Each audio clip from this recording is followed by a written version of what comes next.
Hi everyone, my name is Stacy, and I'm in my senior year of high school. I almost did a very terrible thing to my long-term friend Lisa and wanted to tell my story here so that we all can learn from it. My house and Lisa's house are next to each other. We have been friends from elementary to secondary school. However, I didn't really like her because she was better than me in almost everything. From her academic achievement, sports, to just normal hobbies. She always shows off in front of me and my parents. She's the worst. She even copies my style and has to wear the same dress as mine as soon as she sees me in one. She tries to be close to my parents as if she was a real child, not me. Anytime we have a house party, Lisa always volunteers to help me with cooking to prove that she's a perfect daughter. My mom falls right into her trap and even ignores me, which makes me super upset. One time, I confronted my mom and asked, "Do you like Lisa more than me?" To which my mom answered as if it was not a big deal. "Daisy, Lisa is a sweet child. Don't you agree?" Needless to say, I only became angrier and left from my room. She really wanted to replace me and take away my parents. I hate her. As you can see, I didn't wish to see Lisa in high school, but we not only attended the same school, but also were in the same class. And guess what? She even signed up for the same extra class, fashion design, which is my passion. I thought to myself that if she really wanted to play this game, I'd show her what competition truly means. I was quite popular in my class, simply because of my friendliness. I helped a group of underperforming girls to pass the exam, and they were very ungrateful for my support. "Daisy, you're a lifesaver," was what they said to me afterward. I felt very happy and responded that they were very welcome. I was also on the cheerleading team of my school because I adore the boys' talent. I went out of my way to bring the water to their matches. Overall, while I was very well liked for the crowd, Lisa was a bookworm who never opened up to anyone. As soon as I signed up for a well-known fashion design competition, Lisa, of course, did the same. I didn't care too much because I was confident in my creativity and experience from the classes I took. Moreover, some of my designs even caught the attention of some small local brands at quite good prices. I was pretty sure that I would win that competition. As for Lisa, she only went to the classes at our high school and didn't really have any achievements. That was not to mention that she used the fabrics that others done for her designs. How did she expect to win? I have no idea. It was me, Lisa, and 3 other girls competing against each other. I didn't feel nervous at all and focused on my work to ensure my winning. A week later, I heard that I was admitted to their program in New York, the city of wealth and heaven of fashion. Yes! I was so excited to be one step closer to my dream. I shared my dorm with an African American named Nyla. She was quite friendly and we get along well from the start with each other. I had an awesome first night in New York. The next morning, Nyla and I arrived early at the program location. I was really overwhelmed by the nicely decorated and well-equipped space. "Nyla, can you believe that we're here?" I turned to ask. "I know, it's fantastic. This is the place for creative people like us," she responded. Each person was given some fabrics and sewing tools for their own design. I was busy checking my stuff when I recognized a familiar figure. No way, that was Lisa! How could she be here? I couldn't help but wonder because I didn't expect her to do that well in the competition. I took her presence in the same room with me a bit personally. She even dared to ignore me when heading to her desk. What a jerk, I thought to myself. After that, we returned to our dorm to prepare for the next day. It was 9 o'clock and my alarm went off. The phone screen showed that it was Friday the 26th. I hurriedly got ready and headed to the program location. It was 10 o'clock when we were all busy in the room with our work. I was satisfied with the outfit I carefully designed and felt proud that I didn't waste any piece of fabric because they only gave us one chance with no exception. 12 p.m., everyone stopped for lunch, but I still stayed behind to complete some of the details on my dress.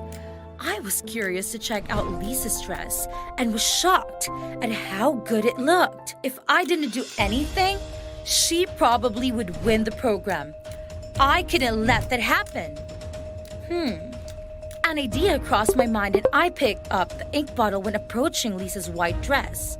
I honestly wasn't that brave when doing so. I was really nervous and kept looking around to make sure nobody caught me. Quickly, I splashed the ink on the dress, but I was so shaky that my own hand was ink-stained. I rushed out of the room to get lunch. I saw Nyla and started chatting with her as if nothing ever happened.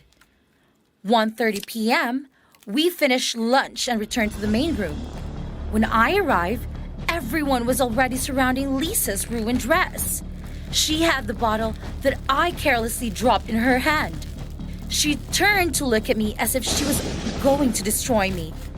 But what proof did she have to say for sure that I was me doing?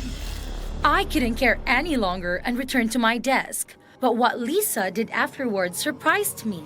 She picked up a feather, dipped the tip of the ink, and started painting on the ruined dress. Her strokes blended in very well with the ink stains, turning the ruined dress into a masterpiece. When she finished, everyone in the room couldn't help but clap for her. But not me. She was showing off again to be better than me. I had high hope for the show when watching the models showcasing our works on the stage. But the first place went to Lisa, not me. Unbelievable. She held the trophy and smiled at the crowd, but somehow it felt like she was laughing at me. I was fuming at that scene. I got angry and slammed my hand on the chair hard. But suddenly, everything turned dark and I heard my alarm going off again. I woke up immediately, reached for my phone to check the time, and it was 9 a.m., Friday the 26th again, which meant I had returned to yesterday. Was this a dream? Everything repeated itself until our lunch break.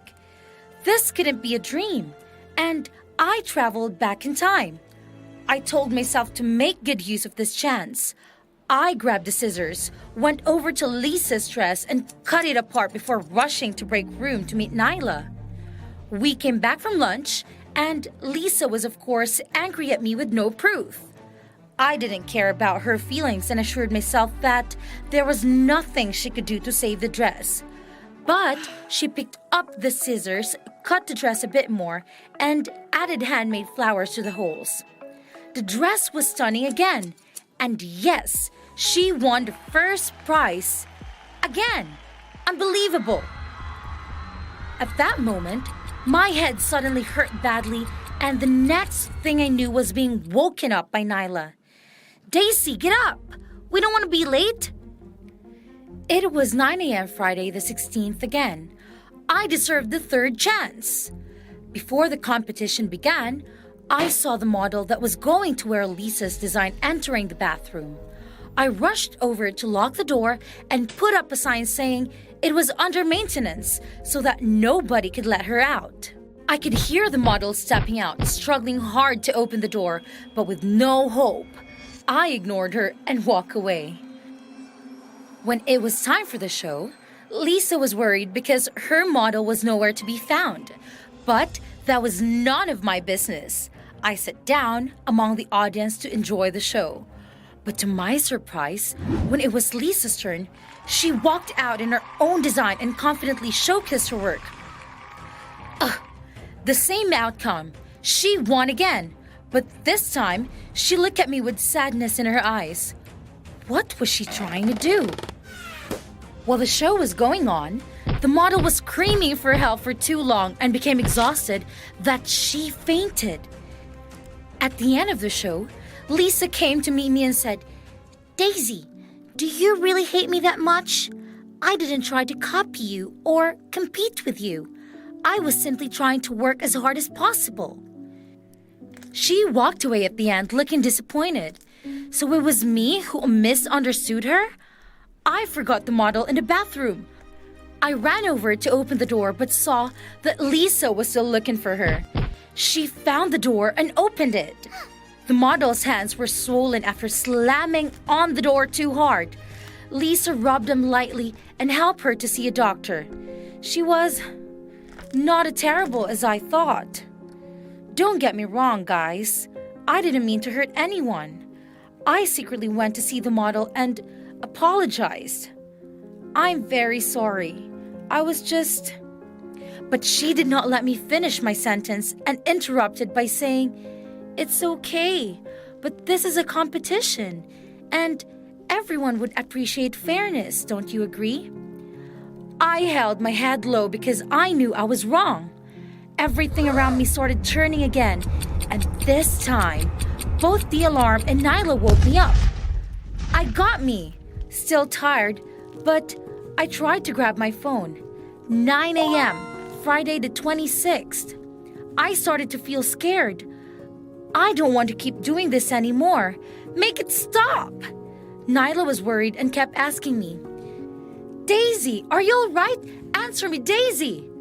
And it got better after that. We got to the competition. Same things happened until lunch. As I was staring at Lisa's dress, I picked up the pair of scissors on the floor, but didn't mean to do any harm this time.